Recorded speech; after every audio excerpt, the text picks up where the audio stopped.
Saturday morning, Scotty here. YouTube, Garage Gang. Anyway, right. If you remember, I got these little clips and I've got one missing, so I just knocked one up, as they say. Took about an hour just to make a silly little clip, but needs it, so. Just basically found a socket that was about the right sort of size, stuck it in the vise and bashed it round. So I'm just getting ready to weld the piston on, and then we're ready to go. Alright then, guys, I'm just figuring out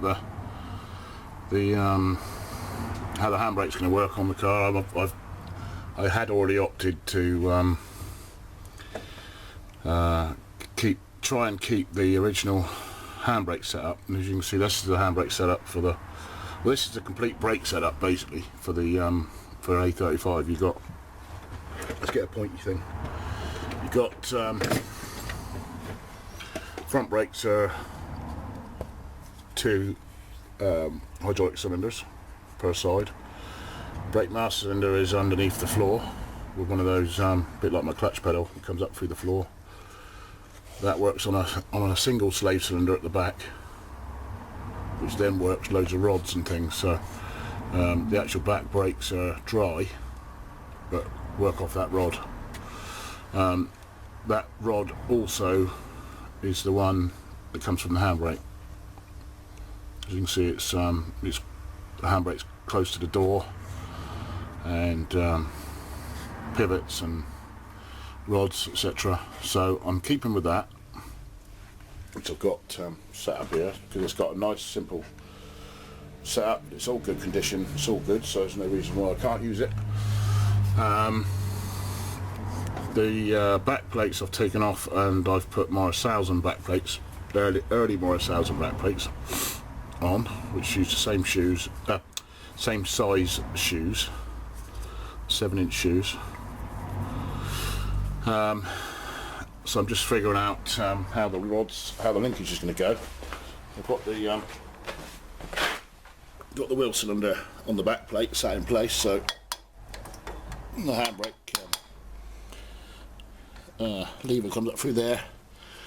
The tree sits about here, and the rod obviously goes through the other side. It's a very similar setup to the early Healy Sprite, which is what I've got on my computer at the moment. So, although I think that in this picture it looks like the actual drum is the back plate's slightly more rotated than the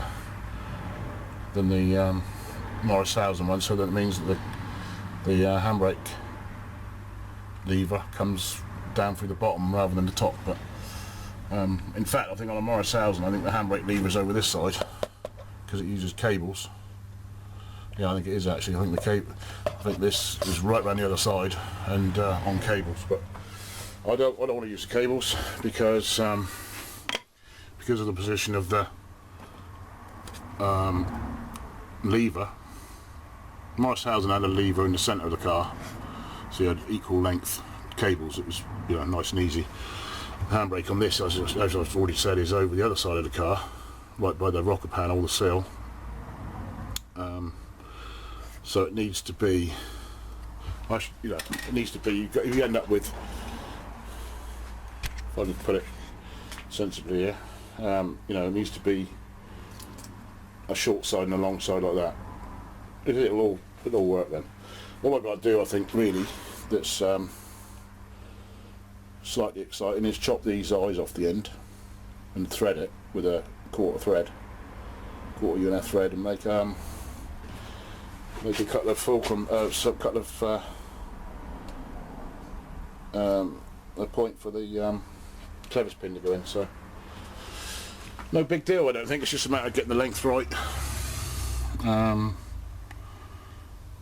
This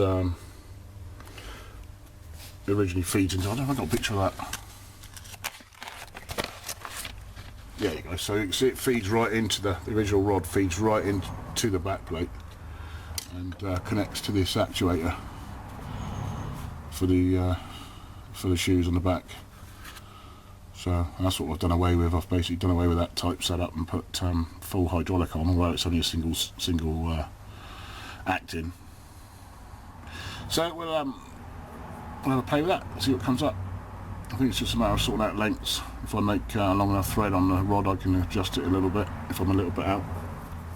But I think as long as I get the tree sitting dead central.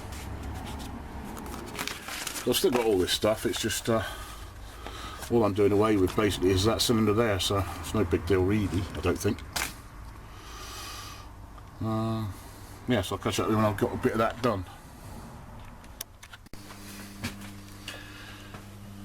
Evening, ladies and gents, it's Saturday. It's about 9 o'clock. I'm going indoors. I haven't done enough today, so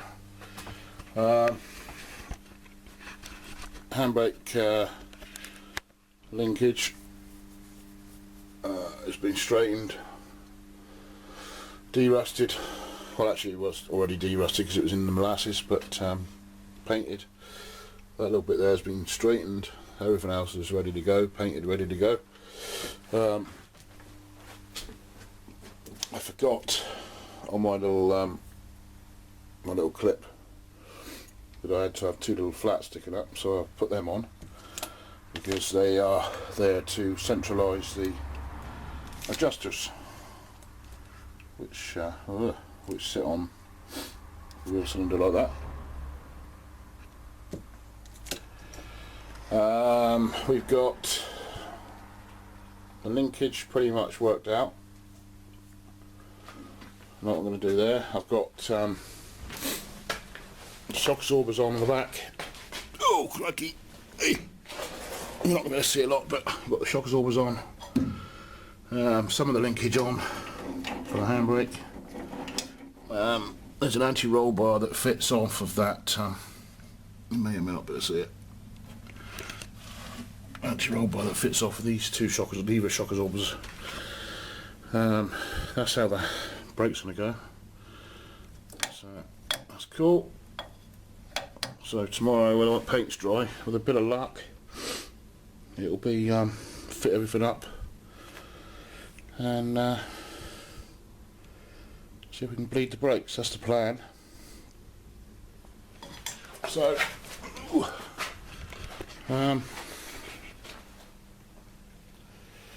yeah, and started getting ready with my front anti-roll bar. This is a front anti-roll bar off of a Midget, MG Midget. I'm going to be using, where are they?